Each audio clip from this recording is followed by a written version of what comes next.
I'm here today at the Office of Hawaiian Affairs in Honolulu with Clyde Namuo, who is the CEO of the Office of Hawaiian Affairs. Clyde. Hi, Mark. Hi. And Clyde, why don't you tell us a little bit about the Office of Hawaiian Affairs and its mission? Sure. The Office of Hawaiian Affairs is a state agency. We were created by a constitutional amendment back in 1978, and in 1980 the first board of trustees was actually organized.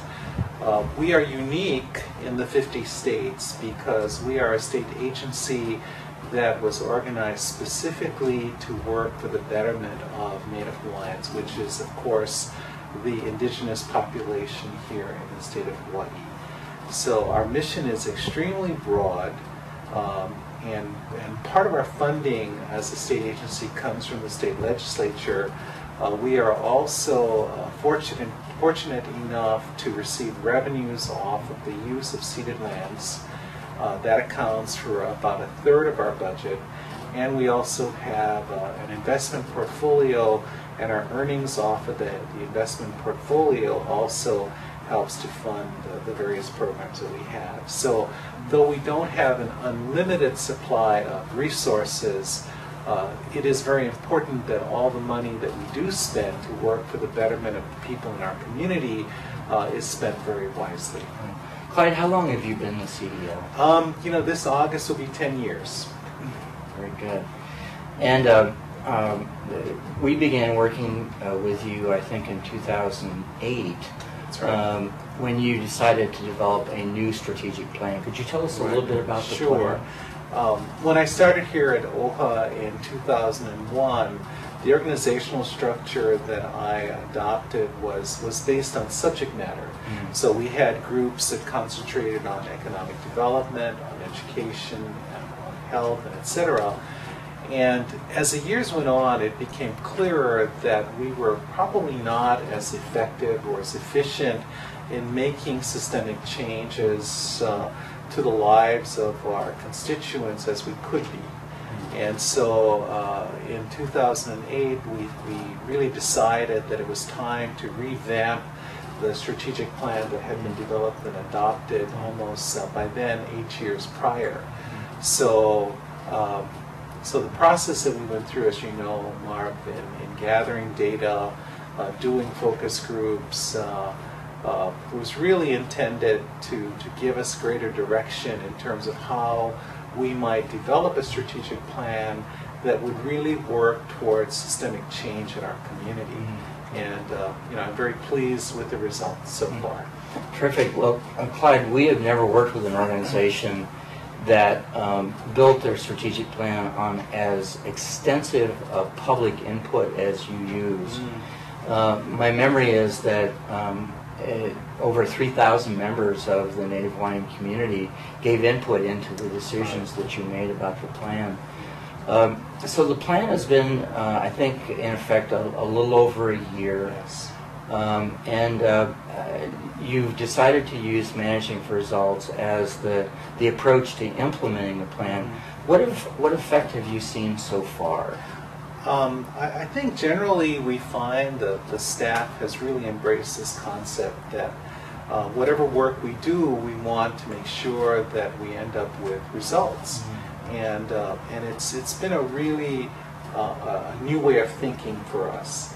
In the past, I think people have worked very hard and hoped that the good and hard work that we did made a difference in our community, but without actually knowing what the results have been or are, it's really difficult to say whether or not we've made a difference or not. So I think the managing for results concept will give us greater direction, because our goal is to make sure that every dollar that we spend is accounted for. Indeed. Clyde, as you look ahead, now you're really moving into the second year, and you're making plans right now for what you're going to accomplish over the duration of the strategic plan, which is the next 5 years. As you look ahead, what impact do you see this approach to management having on your relationship with the community? I think people will have a greater appreciation for the work that the Office of Foreign Affairs is doing. I think the community will actually have a greater understanding of what we are striving to do. So the challenge for us right now is to communicate to our community exactly what managing for results means. And certainly the demands will be significant, because once you put yourself out there that you are really striving for results, people will expect to know, so what have you really achieved? What are those results that you have strived to accomplish? Very good. And that's going to be challenging. That's very challenging. And Clyde, just for the sake of our viewers who may not have had really any experience with the Native Hawaiian community, how important is it that your community support what you're doing? Well, like many indigenous communities throughout the United States, Native Hawaiians are a culture that is very different than the traditional Western culture. Our people are a little suspicious of the Western ways in some regards.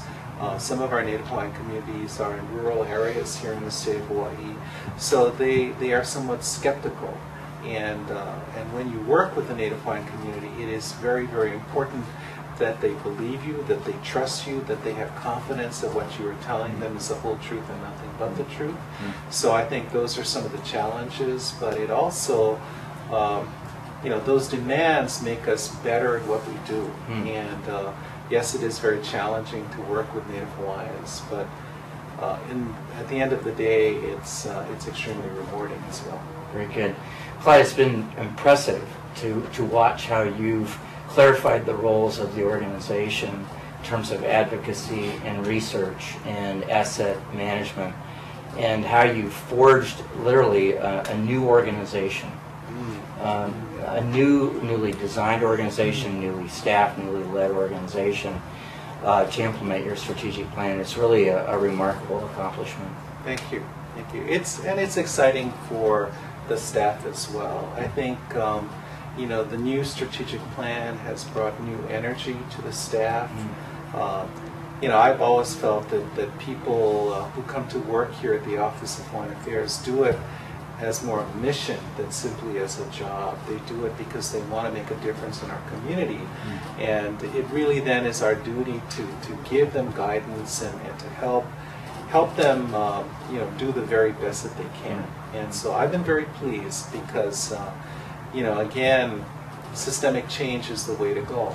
And we want to make sure that these changes will be around 5 and 10 years from now. So it's really your legacy. Let's hope. Let's hope.